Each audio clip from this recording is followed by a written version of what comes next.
Hello and welcome back for part 2 of Accounting for Deficits. This will be our second part of this week's videos. I am so excited to be back. Like I said on Tuesday's video, I am happy that I'm back within my passion. I'm back with my baby. Like I said, entrepreneurship and launching that business, we really treat these like our babies. We really put time into them. We nurture them. We oftentimes obsess over them, or in rare cases, we may even need a slight break in order to get our thoughts together and get ourselves together in a way to properly care for them. And that's really the time that I took. I needed that time to regroup, reestablish what it is I'm doing, reestablish where I'm heading. You guys know I am big on clarity. I have to be clear about what's going on, where I'm going, leave nothing to chance, leave nothing to interpretation. I need to be clear. And so in this time, I've definitely realized I miss my business, and that doing what I was doing was more impactful than I expected. I've had people reach out and ask like, hey, where are your videos? What are you doing? You know, I need my next little nugget to keep going. So even though there are those people who aren't quite entrepreneurs or don't know what they want to launch out on for themselves, they're still being helped by working in corporate or still being able to see the examples of what I'm saying in my videos. And that, you know, even though they're not clients yet, it's still a good thing. It's still a, like an ooh or an ah about my baby, which is Trinity Professional Group. So I'm super excited. And in last week's video, Tuesday's video, I spoke about how accounting for your deficits allows you to put someone in place to help you get to that next level, right?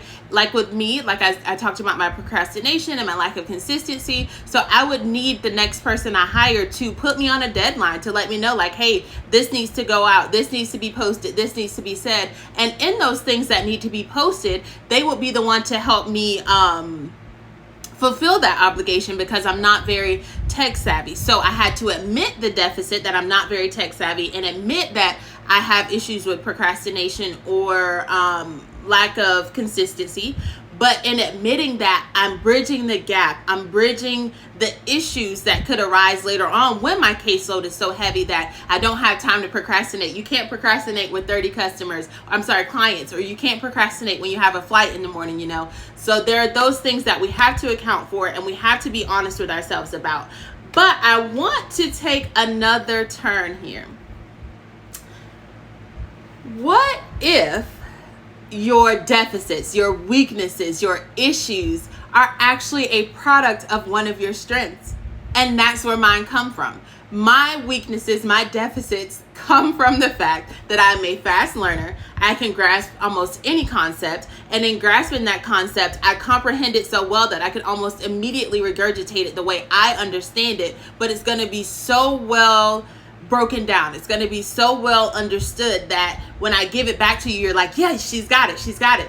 But because I can do that and speak about it like maybe 5 to 10 minutes after I've gotten the concept and really listen to you, because I learn by hearing, my wheels are always turning. I'm always trying to attach it to something that I've learned before. And in attaching it to something that I've learned before, I connect dots that the ordinary person wouldn't be able to connect, or I connect dots that people would be like, well, how did you know that? Or why did you use that as an example? And it's because I just get it, right? I just get it. That's a natural, innate ability. I'm super thankful for it, but it does play into my weaknesses. It does play into my deficits, because I can, you know, read a book, and after I take a few notes, I pretty much got it. I got the concept. I can explain the concept. I can give you the concept. And even with my consulting, that is why I'm so hands-on, or that is why I want to know my customers or my clients in ways that are more, not necessarily only personal, but definitely I need to see who and how they are and how that could possibly play into their business. Like I said on my last video, some people have ego issues. Some people need to be needed. And in not being needed, they create chaos. They create micromanaging. They create things within their company where their employees don't feel either appreciated, they don't feel like they're heard, or they don't feel like they're trusted, and in so they perform at a lower level, or they are quick to quit and they have a high turnover rate.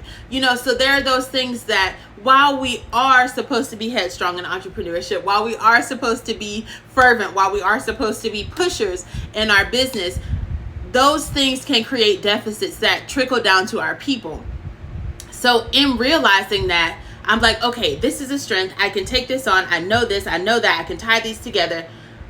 But even though I can tie them together, that doesn't take away my need to rehearse. That doesn't take away my need to continue to gain more information. That doesn't take away my need to figure out a way to put myself on a deadline. Even if I do all my content in one day, or even if I set up a day to do content from both of my businesses, or to write because I have another book on the way, or to write, or to, figure out how to upsell my next book, or figure out a new campaign to bridge both books for a certain price, So there are those things that I can be doing, but because I'm procrastinating, or because I'm like, okay, I have the information, that's good enough, I'm not really rehearsing it. I'm not really living in it like I need to, right? So I'm kind of like the opposite of the people who are micromanagers. I am more of a laissez-faire, like, okay, I get it, we don't need to be here anymore. Why are you still here?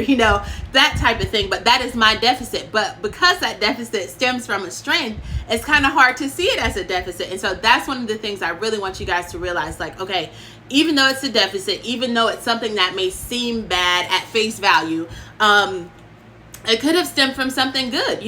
As an entrepreneur, you have to go get it, especially those of you who may not work, or your entrepreneurial idea is the sole substance of your income, or your sole way of taking care of yourself and your family. You have to be able to go get it. You have to be at a place where you are like in everything, trying to do everything, trying to make sure the people that you put in place are doing things properly, because not only is it their bread and butter, it's yours too. And we know entrepreneurs get paid last. So you want to make sure you take out as few overhead issues, or as few things dealing with things like either pay or mistakes or shrink or damage, whatever. You want to mitigate as much of that as you can. And being that fervent person, being that person who's really into everything, could be good, because you want to make sure your bottom line and what you get from your revenue is substantial enough to do what you need it to do. But it can also come off as micromanaging and a possible deficit to your business, or a possible deficit to the production that your business brings in. And that is something that we don't want, right? So noticing those deficits doesn't always feel good. We got to get pride out of the way. We got to realize that even though our baby is growing, which is our entrepreneurial goal, even though it's growing, it's doing good, it takes a village. And that is so synonymous between a natural child and your business, or your vision, your purpose, right? We nurture those things so much that sometimes we become a little overprotective. And with our business, becoming overprotective can be detrimental to our bottom line, because you can't be everywhere at one time, because you are trying to figure out how to work the production line. You're missing a meeting where you could either be meeting with a venture capitalist, you could be meeting with a bank, you could be meeting with an angel investor, right? Someone just looking to grow their money, not necessarily looking to be in the business every day. They're silent. They just want to grow their money. They see what you're doing. They like what you're doing. And now they want to grow. But because you want to be in production, because you want to make sure everybody's doing it right, to adjust for damages or shrink, you're missing out on multiple opportunities that you're supposed to be in at this point. You're supposed to have hired people to do what you need them to do the day-to-day, because we're not in business to work. We are in business to grow, retire, and relax, right? So once you've reached that level, you need to be at a place where you're focused on expansion solely. Like I said, with my scaling capabilities, I teach you to be clear. I teach you to know what it is that you want and set realistic goals, not to diminish your ideas or not to diminish your excitement, but to put it in a way where the people in place can carry out what you need. And if you can go farther by meeting with an angel investor or a venture capitalist, that's great. But we've at least hit our milestone and not knocked the wind out of ourselves where we don't want to take on another task, or where we don't want to grow in the future, right? So again, my name is Freddie with Trinity Professional Group. Like I said, I am working on another book. You can still get your copy of The Conscious Leader on any of my social media. I actually have a link through Stripe where you can purchase your ebook copy. This next book is going to be really good. It's also going to be very insightful, very conversational, because I feel like it helps drive the points home.